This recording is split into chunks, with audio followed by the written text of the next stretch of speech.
Hello everyone, welcome to the day 21 of the Machine Learning Teach by Doing project. Up till now, we have very extensively looked at one type of an ML technique which is called as classification. From today onwards, we are going to spend a lot of time on looking at another very popular ML technique which is called as regression. In today's lecture, we have two main agenda points. The first is we will really conceptually understand linear regression, the applications which it has, and why it has become such a popular ML framework. And secondly, we will set up regression as an ML problem. Tomorrow, we will look at the main hypothesis itself and how to find the solution of the regression problem. But today, we will set up the regression problem. So let's get started. First, I want to mention that any ML course which you take, whether it's the MIT's course or the Microsoft's machine learning course, every course has a section on regression and every course has a section on linear regression. However, what many of these courses lack is an inspiration for where these techniques are used in the first place and the motivation behind the regression problem itself. So when I went through the lecture notes of all these courses, they were quite good technically, but they did not convey to me uh, regression as a concept and why it has become so popular. So today I'm just going to try to bridge that gap. Okay. So first of all, the main idea behind regression is this. The main idea is that very similar to classification, we have the data sets like this where we have x and y pairs, input and output pairs.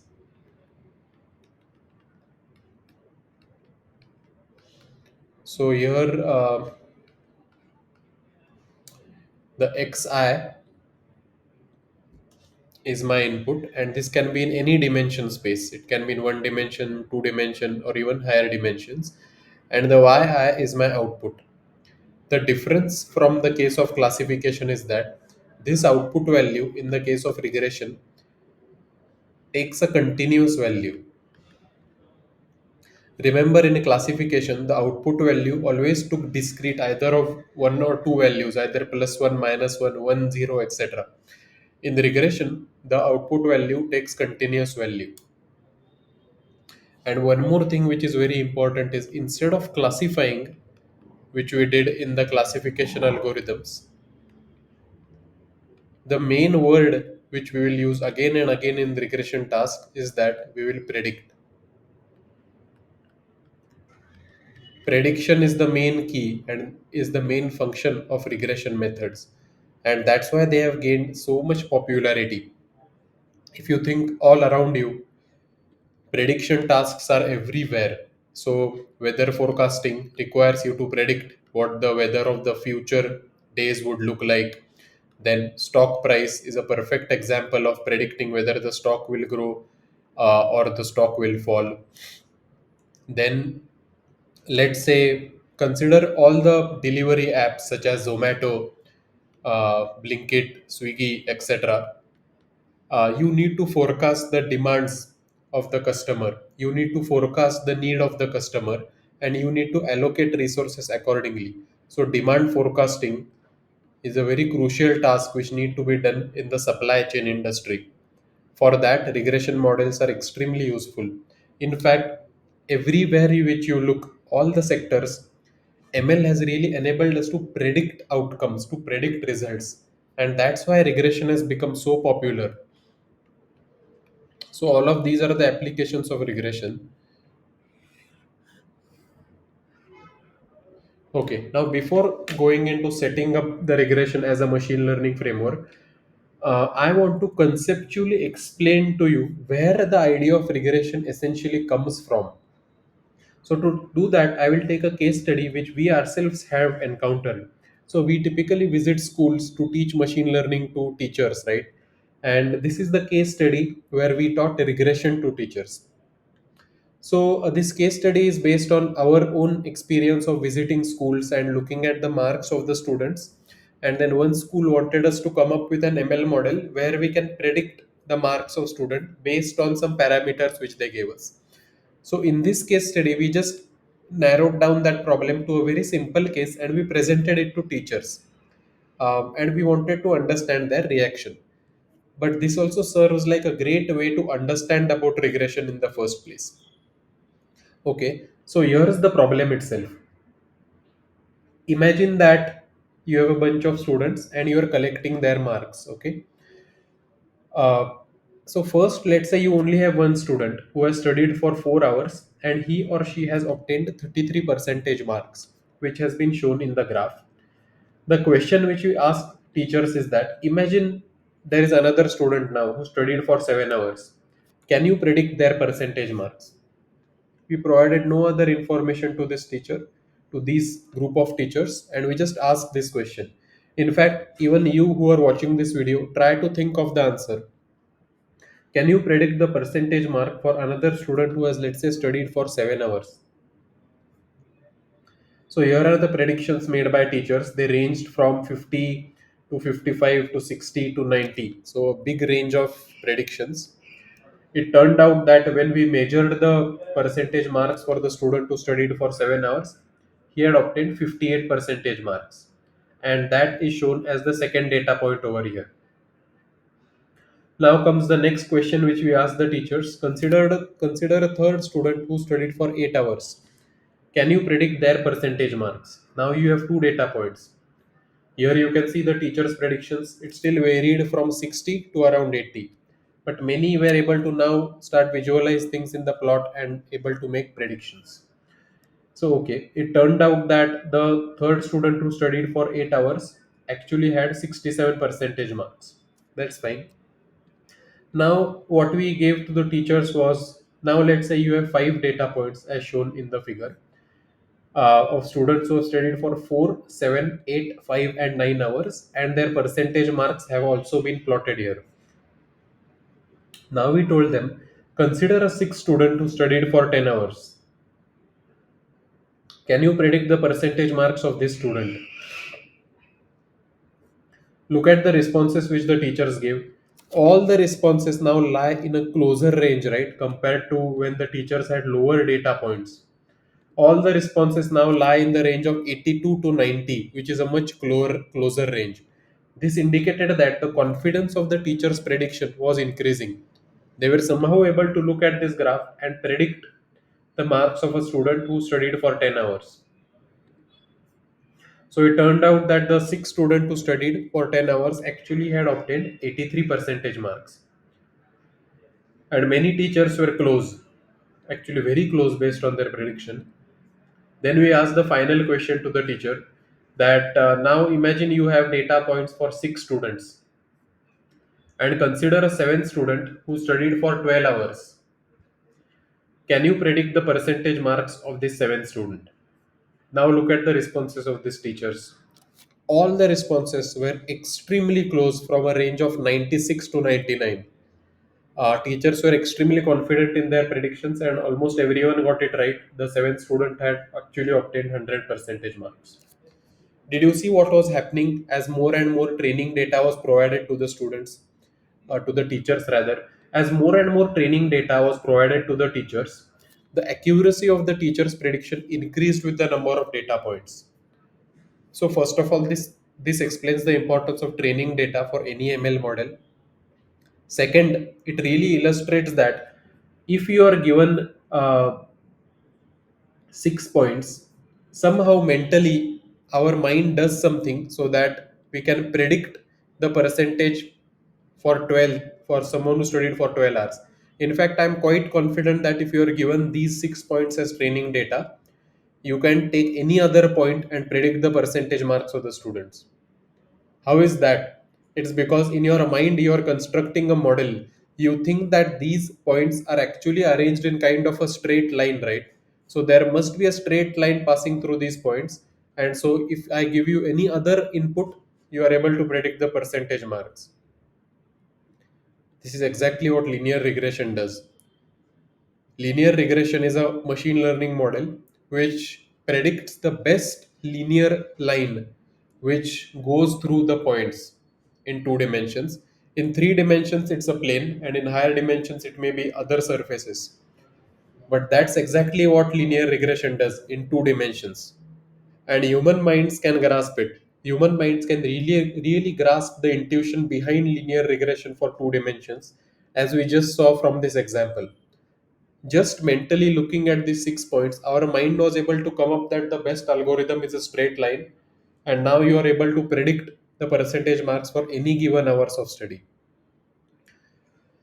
This is what the machine learning linear regression model does.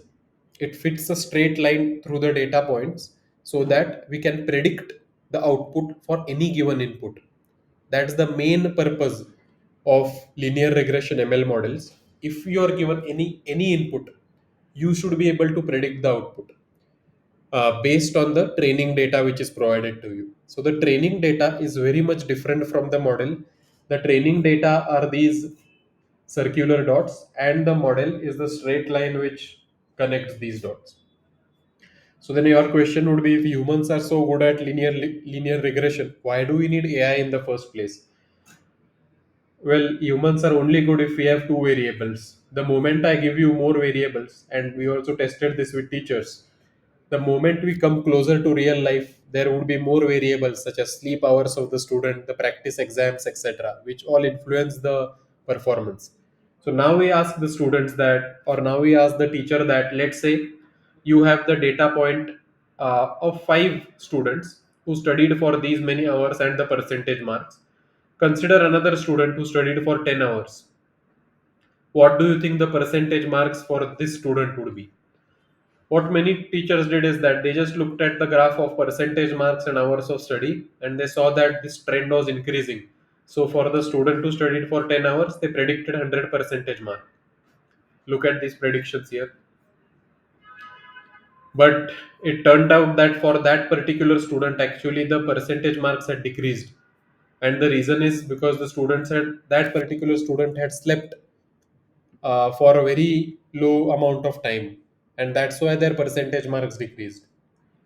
So the main point of this is that as the number of variables increase, the human mind is not able to grasp the intuition behind how so many of these variables will interact with each other. And so we are not able to make good predictions. That's why we need AI for such higher dimension spaces, or when the number of variables increase beyond one, increase beyond two, we cannot come up with the model. But if I feed this to an AI model, the AI model will come up with a linear regression. So if there is only one variable, it's called single variable regression. If there are more than one variable, it's called multivariable regression. And human intuition really becomes very difficult, and it's not meant to handle multivariable regression. And that's why we have to rely on AI. So this is what we conveyed to the teachers, that in the real world we need AI to find patterns in the data. Humans make a lot of errors as the amount and complexity of data increases. Imagine weather prediction. We cannot do it. We need AI making the linear models to make the weather prediction itself. But hopefully you understand that the way your mind works, you also need more training data, right? The more training data you had, the accuracy of prediction also increased for you. Similarly, when the AI is making weather prediction models, or the AI is making Zomato demand forecasting or stock price forecasting, the more and better training data you provide it, the better its regression models will be. Okay, so this is the basic intuition behind regression, which is not conveyed in any course. What I wanted to convey you is that what I'm going to teach you now, human mind can already perform it intuitively for two dimensions, and this is exactly what the ML algorithm also does for higher dimensions. Okay, so now we want to construct an ML algorithm, or we want to use this ML technique called regression, right? Uh, so remember the six ML steps which need to be done to construct any new ML project, and we'll keep on referring to this again and again. I have a lecture on this, lecture 2 or 3. It's called as the six steps of any ML framework. and these will come in very handy. So the first step is have the data. The second step is generate hypothesis.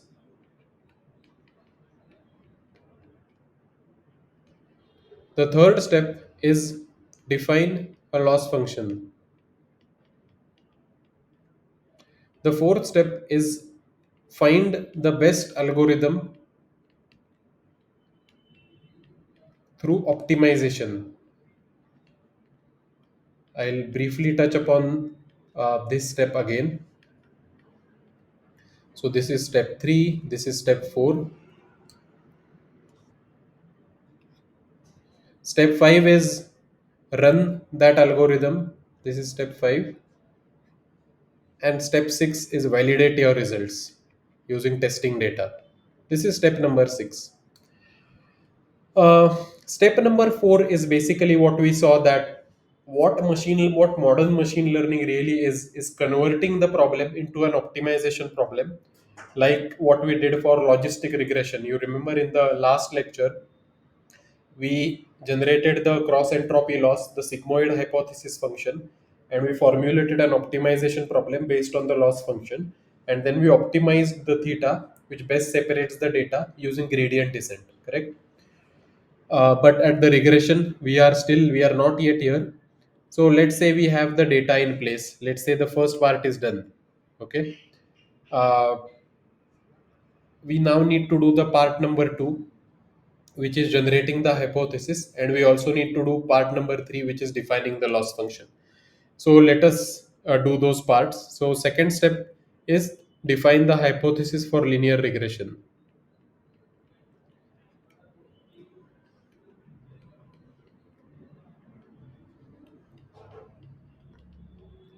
And it's actually very simple.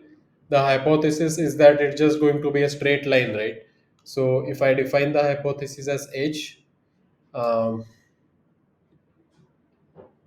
and h takes an input x, and it depends on parameters theta and theta naught, and this is just given to be theta transpose x plus theta naught. That's it. This is the hypothesis, and remember that in 2 dimensions this gives me a straight line, in 3 dimensions it will give me a planar surface, similarly in 4 dimensions, 5 dimensions, etc. So if we are in 2 dimensions, now we don't have the positive negative points, we just have data points in 2 dimensions. uh, this kind of a hypothesis will generate straight lines. So for different values of theta and theta naught, different straight lines will be generated.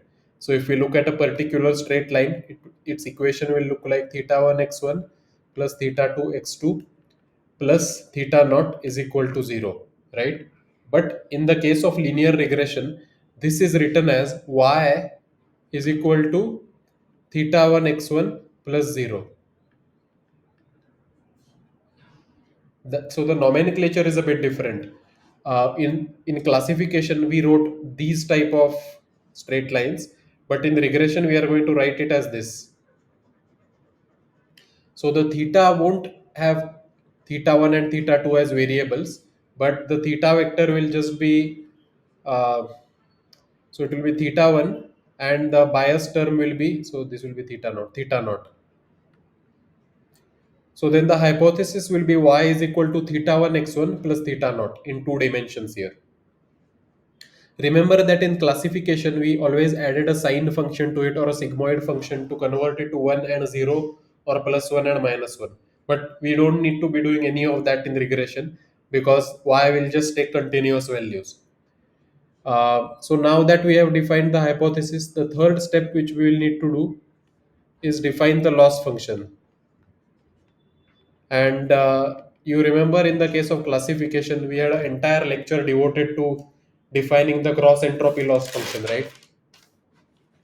So the framework to define the loss function for linear regression is that first intuitively we all know that the loss function will depend on the guess, which is our hypothesis prediction, and the actual value.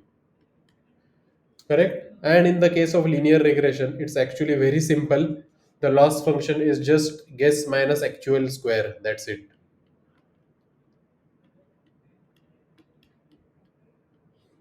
My loss function is as simple as that. So let's say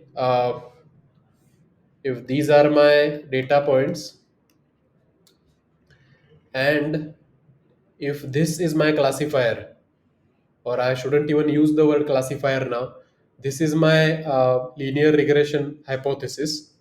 The loss function for this hypothesis is given by, let's say, if you take this particular x, as per this hypothesis, the y value will be this, right? So this is y, and the actual value is this. So this I will call guess value and the actual value, correct? So the difference will just be guess minus actual square. So what you do is you do guess minus actual square for all the points here. The loss function is as simple as that. Let's say if you have any hypothesis as the ML model is training itself, you just find the y value for the particular x. So let's say for this x, the actual value is the y value by this data point, correct? But my guess value is this. And then I just take the difference between the guess value and the actual value. And then I do the summation. So this loss function is also called as squared loss. The name derives because we are taking a square of guess minus actual whole square. And the reason we are having a square is that imagine that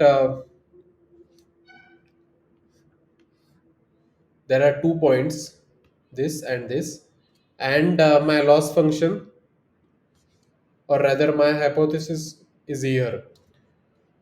What this square value allows us to do is that if you look at this particular point, the guess, so let's say this is point 1 and this is point 2, and this will be the guess for point 1,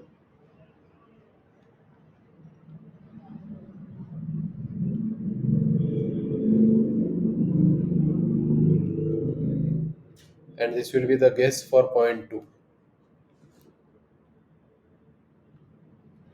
So if you see for point number 1, the guess is actually smaller than the actual value. So the guess minus actual for point number 1 is less than 0. Whereas if you look at point number 2, the guess is here, but the actual value will come somewhere here. So the guess minus actual value for point number 2 is greater than 0. Now what the squared loss function enables us to do is that it tells us that the sign does not matter. As long as my hypothesis makes a mistake on both of these points, whether it's positive mistake or negative mistake, I don't care. I will just take a square. So the only thing which matters is the magnitude of the difference. As long as the magnitude is higher, the loss is higher. The magnitude is lower, the loss is lower. It doesn't matter whether the loss is positive or the loss is negative. That's the meaning of the squared loss. Now there is one more loss function which you might be thinking, why is this not used? If sign does not matter, I will just take the absolute value, right? And just to remind you, the absolute value function looks like this if plotted in 2 dimensions. If x is positive, y is equal to x, and if x is negative, y is equal to minus x. So this is how the absolute value function looks like. The only problem with this function is that if you look at x equal to 0, there is a sharp edge here, right? The graph immediately transitions from this line to this line. So this particular function is not differentiable.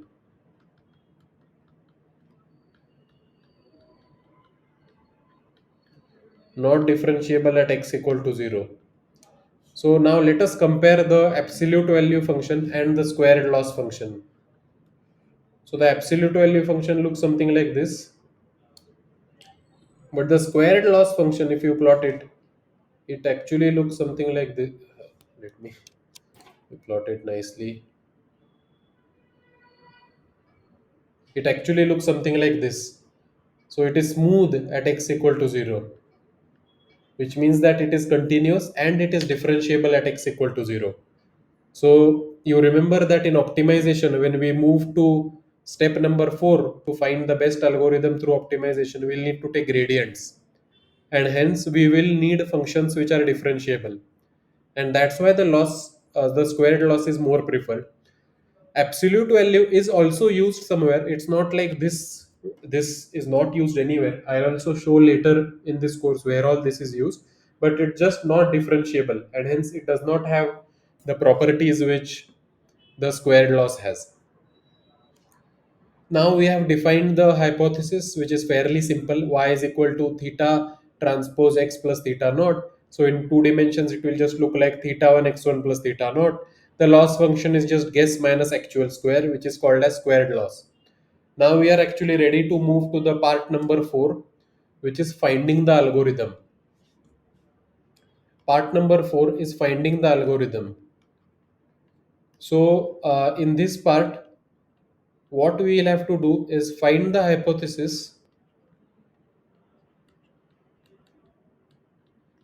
that minimizes the squared error.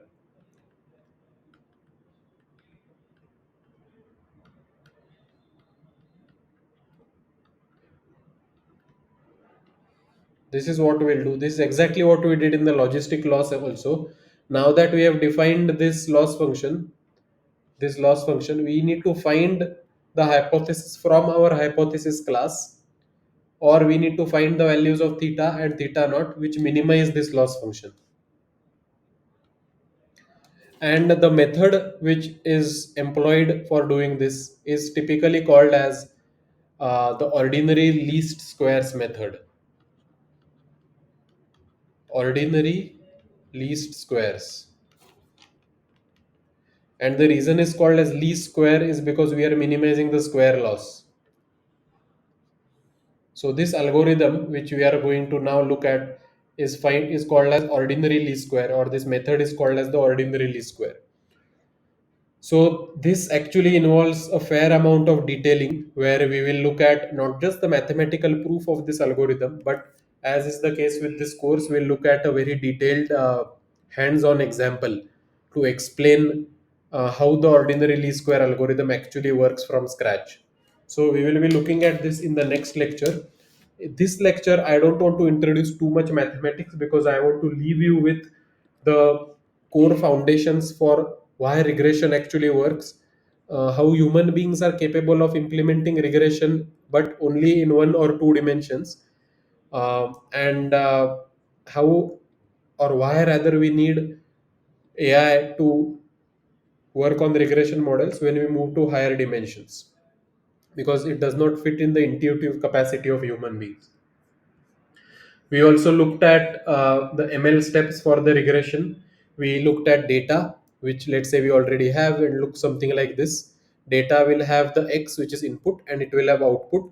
Output won't have any class as +1 or -1. It's just continuous values. So if you look at this data set, the input will be the X coordinates of this data, and the output will be the Y coordinates of this data. That's why if you look at y equal to theta 1 x1 plus theta naught, the input will is just the x coordinate and the outputs are the y coordinates of this data set.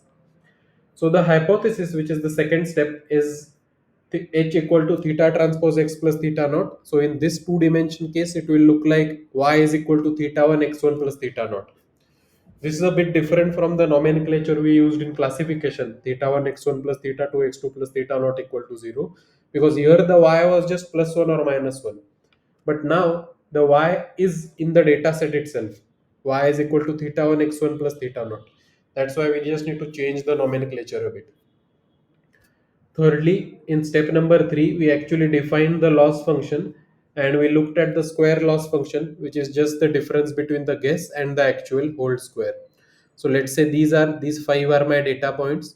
This is my guess value or the hypothesis of the regression. What I do is, for each data point, I look at the x value, I look at the y value, which is the actual, and then I look at the guess, which is the y value predicted from this hypothesis for that given x. I just take the difference and do the whole square. We saw why the squared loss is more preferred over the absolute. So this is also called as the absolute function, and the reason is because the absolute function is not differentiable at x equal to 0, but the square loss, which is shown by this orange line, is differentiable at x equal to 0. So this is x square, and this is modulus of x, or the absolute value of x, which is not differentiable at x equal to 0. Finally, we came to the fourth step, where we have to find the hypothesis that minimizes the squared error. Basically, we have to find that theta and theta naught which minimize this g minus a whole square summation for all the data points.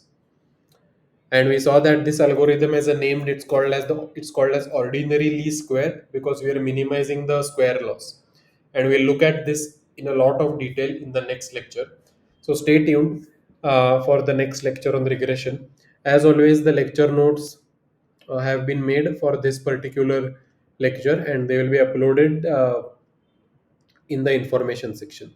Thanks a lot, everyone, and I'll see you in the next lecture.